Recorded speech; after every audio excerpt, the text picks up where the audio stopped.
Hey guys, what's going on? It's Seamus Variable by the channel. And today we're gonna do a little reaction video. I know I started a little bit of these reaction videos not that long ago on The Walking Dead. So if I go back to my videos, yeah, we have one here.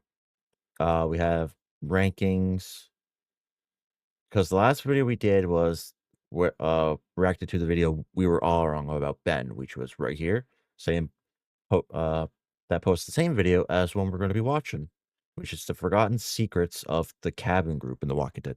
So if you're more familiar with season two starts off with Clementine, obviously, meeting the group in the woods. That was just a bottle that are hiding from somebody. But there are, like, but you do see the cabin people do be weird or do like a little bit sketchy. And if you guys are seeing, I'm wearing some Streamlabs merch for me being, like if you sub to their subscription, I think it's Ultra for a long period of time, you do unlock some cool stuff.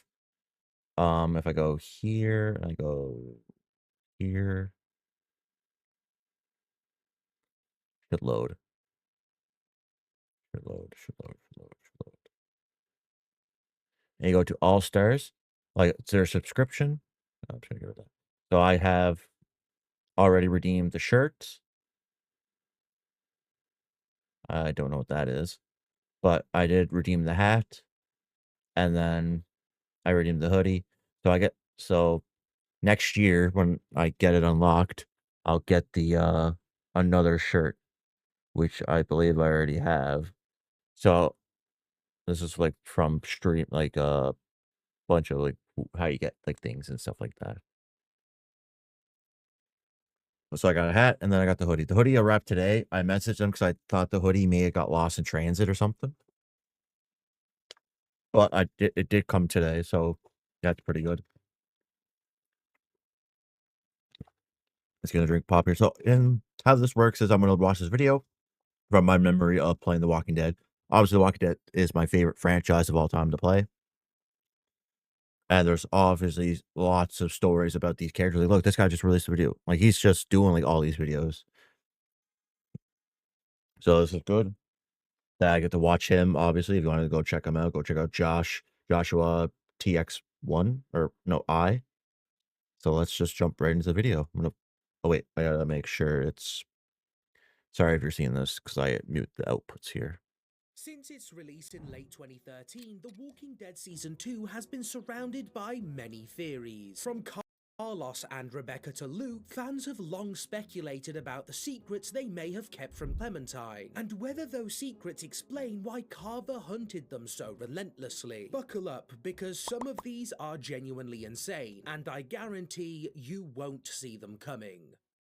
The Cabin Group is a small group of survivors introduced at the beginning of Season 2. It consists of Luke, Elvin, Carlos, Pete, Rebecca, Nick, and Sarah. Their roles are established almost immediately. Nick is framed as the screw-up, Luke as the good-natured leader, Rebecca as the hot-headed source of tension, and Carlos as the doctor. However, these archetypes quickly begin to fracture, becoming inconsistent in ways that feel deliberate and, at times, suspicious. Carlos isn't a doctor. So that was a conspiracy throughout The Walking Dead that Carlos wasn't a real doctor because you should be able to tell the difference between the walker bite and the dog bite. Like clearly you could tell Clementine was bitten by a dog and not a walker. So shouldn't like a doctor do like a see the difference between the walker bites and the dog bites? That kind of like throws me off. And the other thing was he may have lied about it just to be on Carver's good side or for him not to be killed. That was the conspiracy theory that I've seen like on Reddit and throughout the years of playing the game.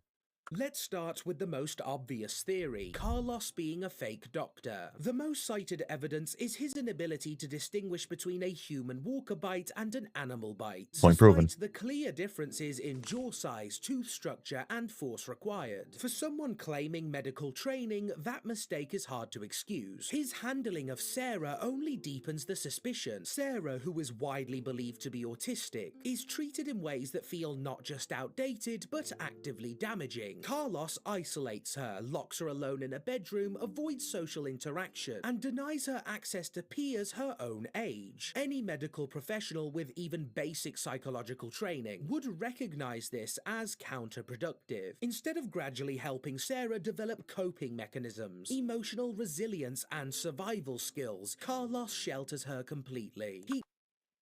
Yeah, there was that conspiracy too that she had like a disability and whatnot. I'm pretty sure I'll do a video on her 'cause she does do a video about her as well. But he shelters her from seeing the outside world, for seeing what the world is gone and never coming back as the way it was. Like Clementine, look at Clementine throughout the games. Like you see her go from what Sarah is, a scared kid, but then Lee teaches her all these things, and then she learns more throughout the games and throughout the life cycle of her living in the apocalypse. Gives her no tools to handle stress or loss, and when she finally faces trauma, she shuts down entirely rather than adapting. Taken together, these choices have led many fans to conclude that Carlos simply isn't a doctor at all. My belief is that he claimed the title to secure special treatment in Carver's camp. The That's what I said. Like I should have said special treatment at the start, but I said what you call it, like protection, or to show that he's worthy to keep around. So like somewhat special treatment. But yeah, that's what I feel like he told. rest of the group accepted it at face value, and in a world where survival outweighs credentials, no one ever bothered questioning him. Rebecca is manipulating you. Carlos isn't the only member of the group potentially carrying lies from Carver's camp. Rebecca may be hiding the darkest secret of all. This theory is more straightforward on the surface. At some point, Rebecca and Carver were involved in a relationship, whether before, during, or shortly after her time with Elvin. That alone raises the obvious question of paternity, and whether the child she's carrying truly belongs to Elvin. This theory becomes more interesting when we look at Rebecca's sudden behavioral shift. She goes from openly hostile toward Clementine to unexpectedly warm and protective almost immediately after Carver re-enters the picture. The question is why? Was this simply a writing adjustment, a conscious decision to make Rebecca more likable so players would care about AJ later on? Or Yeah, because at the start she does act like a bitch towards Clementine, like saying that we shouldn't help her, we shouldn't do this, we shouldn't do that. And then what's when Carver re-enters the picture? Obviously, Carver thinks it's his, and then AJ, and then Alvin thinks it's his, or does believe it's his. W- But we will never know. That's the thing. was something more calculated happening beneath the surface? As soon as Carver enters the story, he makes a valid claim that we know nothing about these people, their pasts, or what they've done. You have no idea who these people are, do you? Let me ask you this. When you met them, how much did they trust you? That single line reframes everything. It could be pure manipulation, Carver's psychotic way of getting inside your head, but Rebecca's sudden warmth toward Clementine may not be kindness at all. It may be a strategy. If the group had no idea what Carver might reveal about them, earning Clementine's trust would be a calculated move, not an emotional one. It's also repeatedly suggested that Carver's camp was not especially brutal until after the cabin group escaped. What that escape involved is never explained, but it's implied to have been planned and deliberate, possibly even requiring someone to be killed. This would explain why Carver pursues them with such intensity, not only because of a possible child, but out of revenge. The way he singles out and brutalizes Elvin strongly supports this reading. Whether this shift in Rebecca's character was the result of the writers realizing her importance later in the season, or a deliberate in-universe attempt by the cabin group to secure Clementine's trust, the sequence of events remains strange, unresolved, and deeply unsettling. Luke and Nick are the same. Before we get to the real bombshell theory, we need to talk about Luke and Nick. A common belief is that Luke was originally meant to challenge Kenny. On the surface, it sounds obvious. The tension at the lodge, the repeated disagreements, the way Luke positions himself as calmer and more reasonable. But this is one theory I've grown deeply skeptical of, because the evidence simply doesn't hold up. Luke isn't a counterweight to Kenny. He's a more charismatic, people-focused version of Nick. He's not a complete screw-up, but when you actually examine his actions, the image falls apart. What does Luke actually truly accomplish. He rarely initiates plans. He abandons Clementine and agrees to lock her in a shed. He gets caught by Carver. He sleeps with Jane while a baby is literally on the verge of being born. Later, during the shootout, he nearly leaves AJ to die. These aren't the choices of someone being set up as a decisive moral rival. Being nice and occasionally pushing back against Kenny does not make Luke a viable replacement in the finale. Nothing in his character suggests Yeah, because there was supposed to be him surviving at the end too. There's supposed to be a battle between Kenny or Luke and Kenny, not not Rebecca, Jane and Kenny. That's what's supposed to be the original plan, but then they thought Jane made more sense.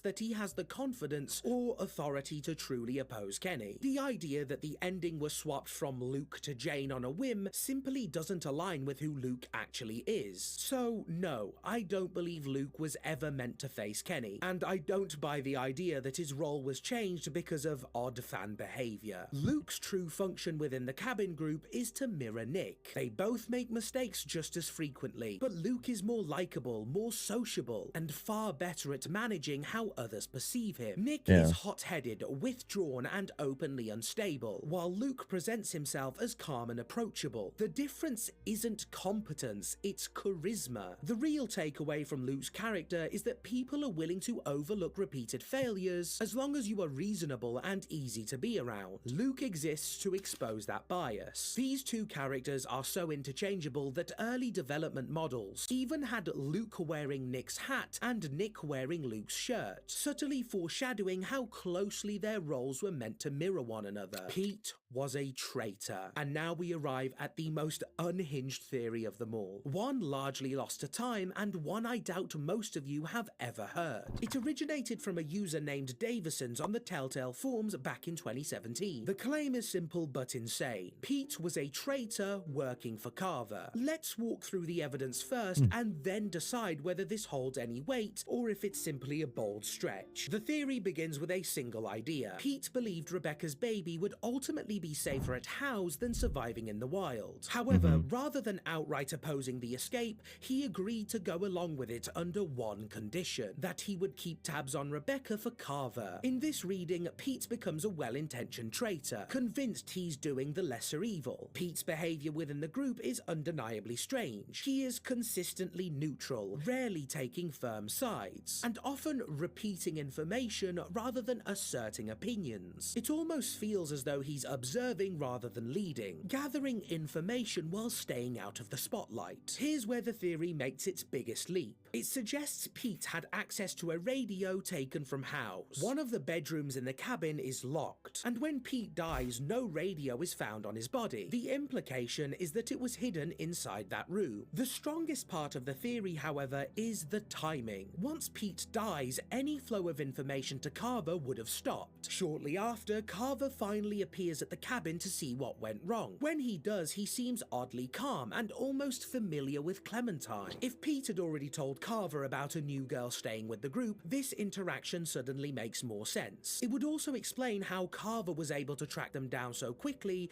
after Pete's death. Now, all of this is, for lack of a better term, an extreme accusation. But the unsettling part is that it isn't as implausible as it first sounds. The timeline lines up, and Pete's behavior during group discussions consistently supports this reading. What ultimately holds the theory back is the lack of concrete proof. There's no direct evidence of Pete ever being seen with a radio, no cut content, and no leftover models hidden in the cabin. If even a single piece of evidence like that existed, I'd be willing to call this theory extremely likely. As it stands, it remains an eerie and deeply unsettling possibility, one that may or may not be true, but is just convincing enough to linger. Conclusion. So, do these theories change how you see the cabin group? Is there more to them than we were ever meant to know? Or are these ideas nothing more than overreaching fan fiction? Let me know in the comments. I read them all. And who knows, we might even end up agreeing on a few, completely reshaping how we view Season 2 forever. This video was chosen by my members in a poll. GOG, we'll see you next time. Thank you. Okay. So I do agree with what he mostly said. I do. Like, do we believe though that Nick, not Nick, that what's his name, Pete was a traitor? Do we 100% know that though? That's the thing. Like, that's what the thing is with conspiracies. Do we know that these things happen? Do we know maybe he was? Maybe, like they said, there is a locked room in the cabin that you can't go in. But do we know if that's true or not? Like that they couldn't, because he does have a point that he is calm when he sees Clementine. But I'm gonna let you guys let that go in the comments. But I think he pointed out a lot of stuff that I've seen on Reddit throughout the years of the conspiracies and what I read online about the conspiracies of this and whatnot.